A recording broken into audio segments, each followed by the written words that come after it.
Hola a todos. Él fue filólogo, poeta, escritor, teólogo, filósofo, actor, deportista. En todo se destacó. Ordenado sacerdote a los 26 años, obispo a los 38, elegido papa a los 58, con el tercer pontificado más largo de toda la historia, con más de 25 años como sumo pontífice. Recorrió una distancia tal que suman más de 1.200.000 kilómetros, visitando todas las iglesias del mundo, prácticamente. Equivale esto a 29 vueltas a la Tierra o 3,2 la distancia de la Luna a nuestro planeta. Dictó 20.000 discursos, recibió en audiencias generales a más de 17 millones de personas y en grupos más pequeños, en audiencias más privadas, entre 2 millones y 4 millones de personas, además de las personas que pudieron participar en sus ceremonias litúrgicas, como he tenido la gracia de participar alguna vez. Tenía dones carismáticos muy especiales. Por ejemplo, podía atender a dos cosas al mismo tiempo. Podía leer un libro de filosofía y le leían un libro de espiritualidad y entendía las dos cosas. Esto y mucho más se puede decir de este gran hombre. Nos quedamos cortos. De hecho, se ha dicho el milagro Juan Pablo II. ¿Y cuál fue su secreto? Él va a decir: intentan entenderme desde fuera y a mí solo se me puede entender desde dentro. Su secreto fue su unión con Cristo, su santidad. Vamos a dedicar entonces en homenaje a San Juan Pablo II, a San Juan Pablo Magno, este nuevo episodio de Perseverancia, por ser este 18, su cumpleaños número 100. Esto es para Voz Católica, yo soy el Padre Gustavo Lombardo.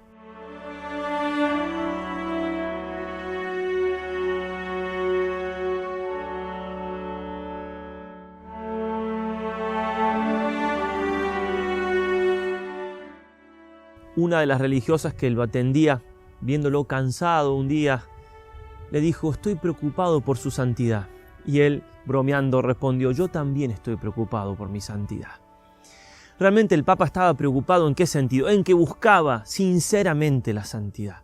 Ya vamos a ver algunos aspectos de cómo era esa búsqueda que nos pueden ayudar también a nosotros. Pero no solamente la buscaba él, sino también que predicaba acerca de la santidad. Él decía: en tiempos difíciles como los que vivimos, la santidad es un deber más urgente todavía. Y en la encíclica Novum Millennium Ineunte nos decía, sobre todo a los pastores, que predicar acerca de la santidad tiene una urgencia mayor en estos momentos. Y para mostrarnos que todos podemos ser santos, cosa que predicó muchísimas veces, el Papa beatificó a 1.345 beatos y canonizó a 453 santos, más que todos los papas anteriores durante 4 siglos. ¿Y esto para qué? Para mostrarnos que todos tenemos que ser santos. Él decía: los santos son para nosotros un gran aliciente. Con su vida han demostrado que el mundo necesita este tipo de locos de Dios que atraviesan la tierra como Cristo. Y la santidad de San Juan Pablo II tiene un atractivo especial, si se quiere. Por un lado, obviamente por la cercanía en el tiempo, que nos ayuda a ver videos, ver fotos de él, los que no lo han conocido en el tiempo que él vivía, a los que pudimos verlo con más razón. Pero también tiene algo de atractivo en el sentido de que de algún modo es una santidad encarnada, una santidad que, sin dejar de tener cosas admirables, como todos los santos, y no imitables, hay cosas a las cuales uno se siente llamado a imitar. Repito, todos los santos han tenido esto, pero quizás hay algo especial en él. Por ejemplo, su manera tan franca, tan sencilla de ser, tan simpática, tan transparente. No se notaba como una persona lejana, inalcanzable. Y también tenía un trato cordial. Quienes han tratado con él, tenía un amor por cada uno particularísimo. Eso que él nos enseñaba para la pastoral, que el secreto de la pastoral es el conocimiento uno a uno de las ovejas, como Cristo. Él lo tenía. Y un cariño particular por cada uno. Cuando fue elegido, por ejemplo, sumo pontífice, hizo viajar, haciéndole pagar, por supuesto, todos los costos del viaje y demás, a María, que era la señora que lo atendía en la casa episcopal en Polonia. Cosas así, detalles, que tiene cientos y cientos con todas las personas que lo rodearon. Esa santidad le daba una libertad de espíritu enorme. Una vez un fotógrafo, sin permiso obviamente, le había sacado fotos en Castel Gandolfo, donde él tenía sus vacaciones, mientras él estaba en la piscina, en la pileta, bañándose. y se lo comentaron muy preocupados. Y el Papa respondió, sí, dice, ¿y dónde se deben publicar esas fotos para poder verlas? No tenía ningún problema de nada. Sabía que sobre todo era Cristo el que lo veía en cada momento, Dios el que lo observaba, no le importaba nada el que dirán, siempre estaba haciendo la voluntad de Dios.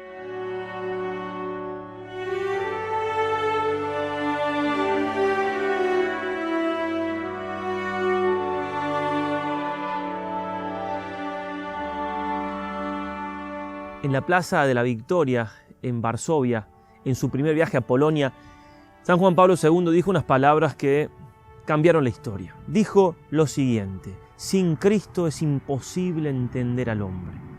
Estas palabras produjeron un aplauso de unos 15 minutos de toda la multitud, y muchos vieron ahí el comienzo de la caída del comunismo.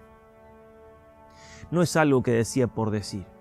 Él tenía en el centro de su vida, como todos los santos, por supuesto, la figura, la persona de nuestro Señor Jesucristo.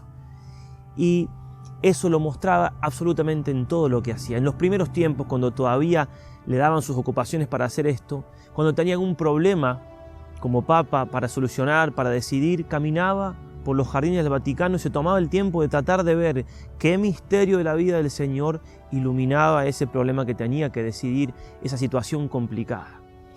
Durante su vida ha utilizado el nombre de nuestro Señor Jesucristo en discursos y documentos 94.000 veces. Quiere decir esto, como pontífice estamos hablando, ¿no?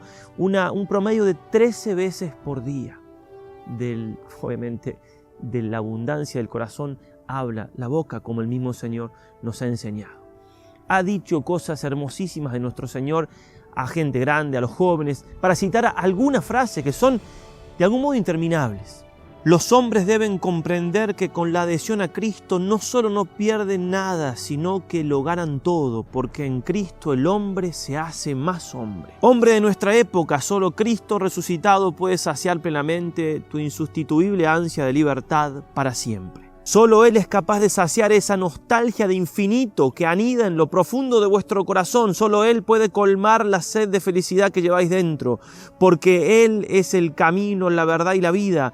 En Él están las respuestas a los interrogantes más profundos y más angustiosos de todo hombre y de la historia misma. Y en la jornada de los jóvenes del 2002 les decía el Papa: queridos jóvenes, ya lo sabéis, el cristianismo no es una opinión y no consiste en palabras vanas. El cristianismo es Cristo, es una persona, es el viviente. Encontrar a Jesús, amarlo y hacerlo amar, he aquí la vocación cristiana. Y muchas veces predicó también aquello del Concilio Vaticano II, el documento que él mismo había ayudado a redactar. El misterio del hombre solo se esclarece a la luz del misterio del Verbo encarnado.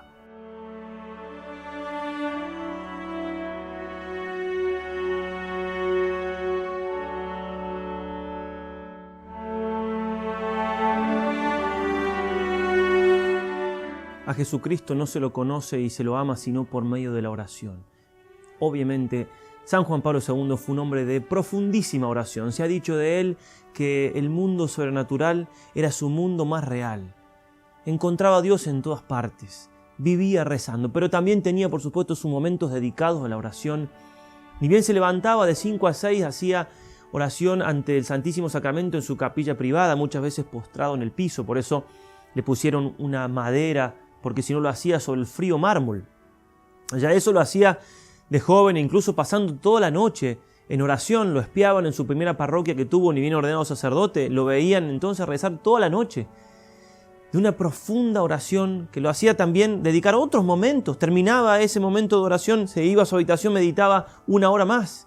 Luego celebraba la Santa Misa, que sin predicación duraba 40 minutos, con lo cual quiere decir que dedicaba tiempos y momentos al silencio. Realmente la misa la vivía con mucha profundidad, pero él decía: no me dejo conmover en la misa, la dejo que pase. Me conmuevo antes y después. Si él se hubiera dejado conmover por la misa, quizá la misa tendría que haber sido como la del Padre Pío, de 3 horas, y no lo permitían sus actividades. Un hombre de una oración tal que en un momento de su vida estaba rezando y vino uno de sus asistentes, un secretario, y lo molestó, lo interrumpió. Santidad, el Papa nada. Vino a los 5 minutos, santidad, el Papa nada, inmóvil. Vino una vez más a los 5 minutos y le dijo santidad, tocándolo, y le dice, esto es importante, es algo urgente. El Papa se da vuelta y responde, ¿es algo importante, urgente? Sí, santidad, si no, no lo hubiera molestado. Entonces le dice el Papa, es necesario que recemos. Se da vuelta y sigue rezando. Eso es entender la importancia de la oración. Aquí en Argentina, una vez en uno de sus viajes, en el primero que hizo, el Papa recibe un diácono antes de la misa. El diácono, él se estaba revistiendo, poniendo los ornamentos para celebrar la misa, le dice, santidad, hoy es mi cumpleaños. El Papa no respondió nada. Se fue. Este joven un poco como triste porque terminó la misa. El Papa llama a su secretario y le dice, aquel diácono que está allá, hoy cumpleaños. Dale este rosario de regalo.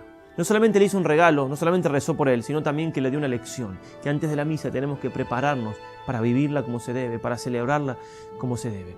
De esta hay muchas anécdotas más. El Papa era un hombre de oración profundísima. Y eso es algo también que nos tiene que conmover y nos tiene que llevar a imitar.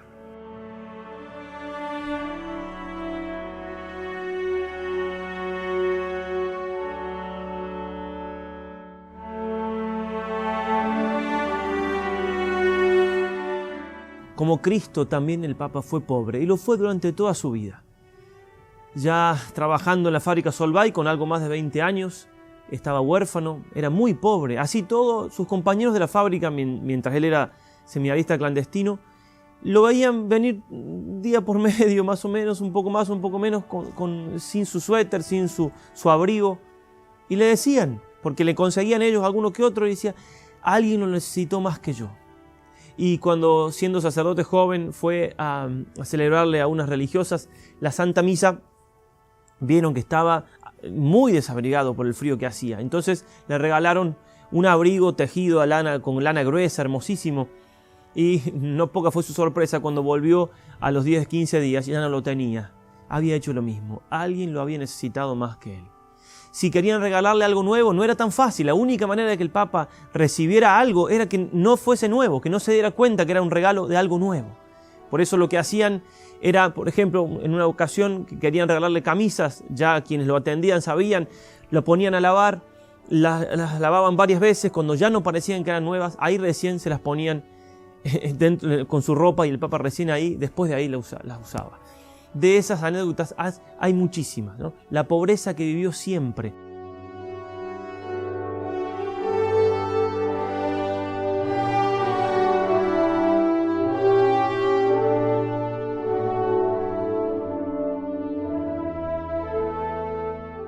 Supo el Papa de dolores y de sufrimientos. Supo también de mortificación, esos dolores que uno mismo se procura por amor a Cristo, para hacer reinar a Cristo más en nosotros, para dominar más nuestro hombre desordenado, nuestro hombre viejo.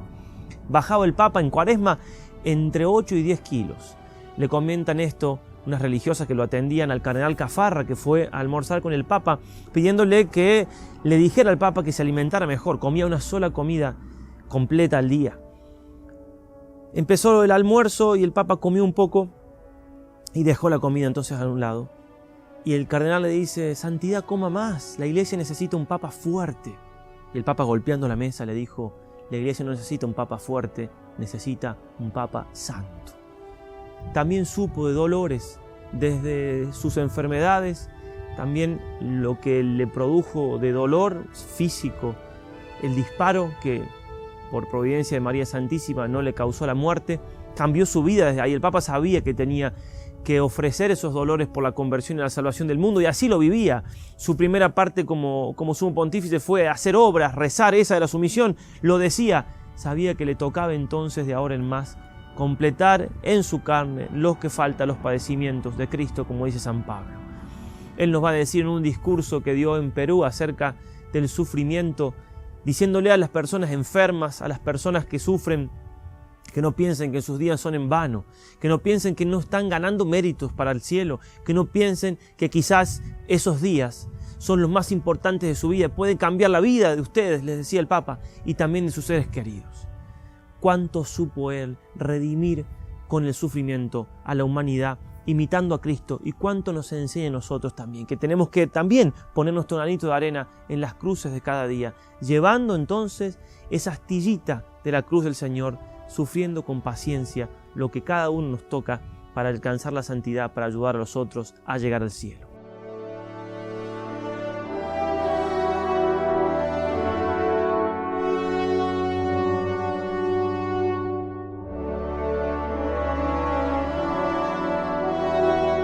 Y no podía faltar, por supuesto, mencionar su gran amor, su devoción entrañable a nuestra Madre del Cielo, la Santísima Virgen María. Cuando él nació, su mamá hizo abrir las ventanas para que se escuchara de la iglesia que estaba cerca un canto en honor a María Santísima. Estuvo también su devoción desde pequeño, estando en las congregaciones marianas, usando el escapulario. Bueno, él lo va a ir mencionando esto en lo que él llama su itinerario mariano. A los 18 años, cuando él estaba con un poco de escrúpulos sobre si el amor a María le podía quitar amor a Jesucristo, llegó a sus manos, de parte de un sastre que hacía a las veces de su guía, su consejero espiritual, este librito tan conocido y tan apreciado, el Tratado de la verdadera devoción a María Santísima de San Luis María Guillón de Montfort. Ese libro le cambió la vida, dice él, y le hizo entender que no solamente María nos lleva a Jesús, sino que también Jesús nos lleva a María. Se consagró entonces a la Virgen, consagró su vida, todo lo que él era y tenía, como nos enseña el santo, pero también consagró su sacerdocio, por supuesto, su episcopado, su papado. Esa frase, totus tuus, todo tuyo soy, María, todo tuyo soy, Jesús, por María. Ambas cosas significan. La mejor manera de llegar a Jesús es por medio de su Madre Santísima. No se puede entender al Papa tampoco sin esta gran devoción a la Madre del Cielo. Cuando él comenzó a ser obispo, en Cracovia había un puñadito de seminaristas en su seminario y le prometió a la Virgen que tantas serían sus peregrinaciones a los santuarios marianos, caminando por supuesto, de la diócesis, cuantas vocaciones ingresasen. Cuando 15 años después el Papa es elegido Papa, tiene que irse de la diócesis, había casi 500 vocaciones. Cuando lo alababan por alguna cosa que él había hecho, decía, nada he hecho yo, todo es mérito de María. Uno de los grandes mensajes entonces que nos deja el Papa con su vida y con sus enseñanzas es el amor a nuestra Madre del Cielo. Predicó más de 70 catequesis en honor a María Santísima, además de otros documentos como por ejemplo la encíclica Redentoris Mater. Le vamos a pedir a la Virgen Santísima, a San Juan Pablo II, que nos ayuden. ¿A qué? Que nos ayuden a entender ese gran mensaje que nos dio al comienzo de su pontificado. El mensaje fue, no tengan miedo, no tengamos miedo. ¿A qué? A nada. El único santo temor que tenemos que tener, respetuoso y de hijos y filial, es a Dios nuestro Padre. Hacemos este homenaje por un cariño muy especial que tenemos a San Juan Pablo II, un cariño que lo aprendimos en esta familia religiosa del Verbo encarnado, porque lo tenemos como Padre espiritual, ya que el Papa, cuando aún vivía, tuvo un cariño muy especial por nosotros, en nuestra congregación naciente, y también porque de su magisterio hemos recibido muchísimo, habiendo más de 1100 citas en nuestro derecho propio, citas del Papa, y también incluso nuestro carisma, nuestro fin específico, evangelizar la cultura, son palabras que nuestro fundador tomó literalmente de este santo Papa Magno. Le vamos a pedir a él entonces, a María, la gracia de ser fieles cada uno a su vocación y de poder entonces darnos cuenta la llamada grande que tenemos a la santidad, cada uno de nosotros en el lugar donde estamos, que ese sea el gran testimonio que nos ha dejado el Papa, que podemos y debemos ser santos de manos de María.